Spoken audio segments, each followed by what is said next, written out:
YouTube and knife fans, so I'm doing a Rambo First Blood Part 2 mission knife video tonight. So on the top of screen is my original 1989 United Cutlery. Underneath here is a more modern Hollywood collectible group, but I also think it goes under Master Cutlery. I'm not 100% sure about that. Boxes Hollywood collectible. I do remember Master bringing out these knives that were supposed to be screw accurate, more screw accurate than anything previously released. A little history: like the First Blood knife, Lyle did actually give permission to United Cutlery to copy one of his production knives. Not sure which number. We know that it's number 50 with the First Blood knife, but I'm not sure which number the mission knife was. So the difference when you look at these, the profiling is pretty much the same, but what I notice is this plunge line. This is quite smooth and just tapers in nicely into the bevels. This one's quite aggressive, almost like a step, and this could be because it's the way they machined it. I'm guessing these are both CNC cut. I'm not 100% sure, but yeah, it's just interesting to see the differences. Which one's more movie accurate and hard to say. I'm actually going to go with this one.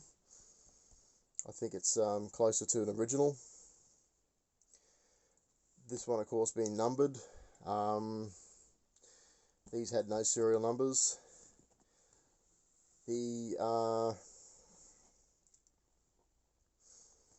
The construction's a little different. Both have got stainless steel blades, possibly for this 420. It's not, I think it's anything great in these knives, and they're epoxied into a handle. This one's got an aluminium handle. At least I'm pretty sure it's aluminium. I don't think we can see inside there though. So we can get an angle in there. No, not enough light. If I get more light. But it's just grey on the end, and you can see in the end there's like a plug, so the tang is not visible, where this one has a visible tang and what looks like a threaded nut. So it also says on the packaging stainless steel handle, which is interesting because I mean the Lyle knives were stainless steel handles, and what it looks like, again, you're not going to see inside there because it's too dark. What it looks like, it's threaded here. It looks like it's possibly threaded at this end, and then there's like a piece of steel that's threaded on the outside, inside, with a slot in it for the tang, and maybe they've pinned it, I'm not 100% sure, and then they've put epoxy around that. The difference is that you can actually see the end of the tang on this one. You can't see it on this one.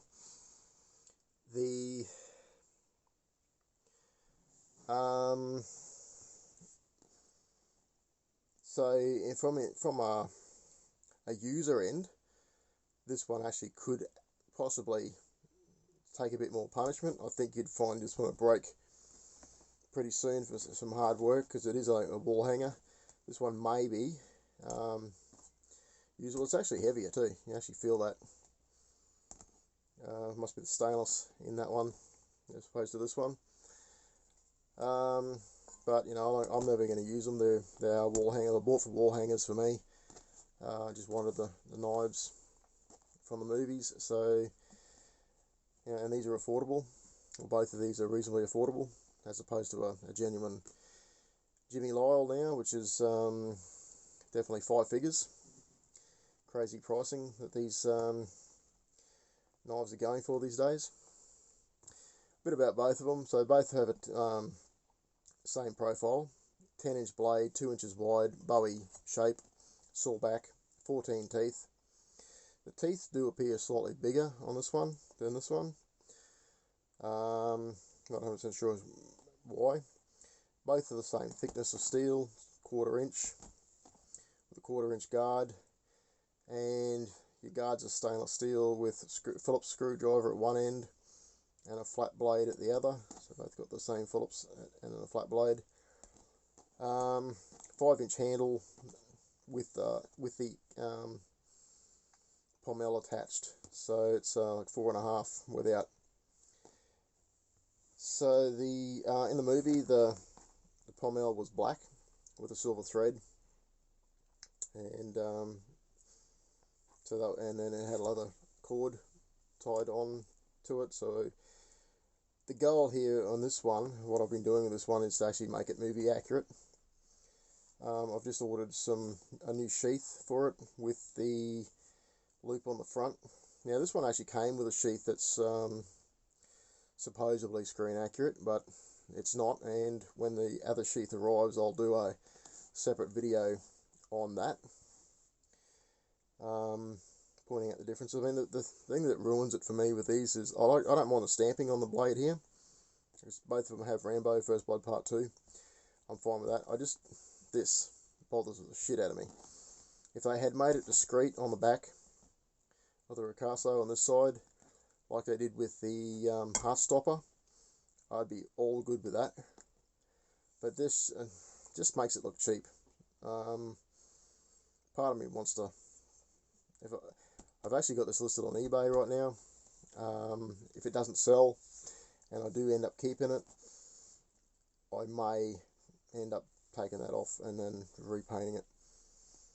This blade's way sharper though. This is interesting because this thing's, I've never touched this one. This is the factory edge from '89, and seriously, you wouldn't cut a cardboard box with that.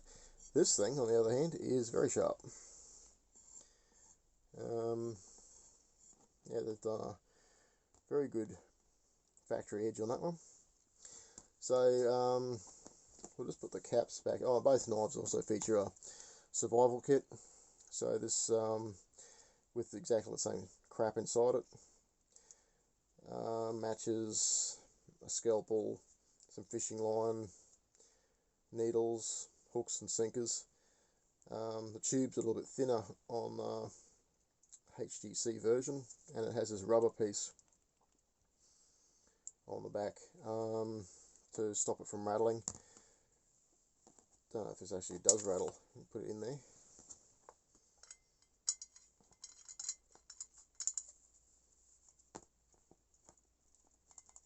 Yeah, it does. Okay. So where this one's got the so you notice that the end cap on my knife is black because I painted it, and all these knives seem to come with a silver cap. There's no noise from that. So a little bit of Eva foam they've glued onto it does the job. The movie knife was black, and that's why I did this. Both have got the cord wrap handle. This one's obviously a little more aged, a bit more handheld, so it's duller. Well, this is nice and shiny. Movie knife was actually pretty dull as well.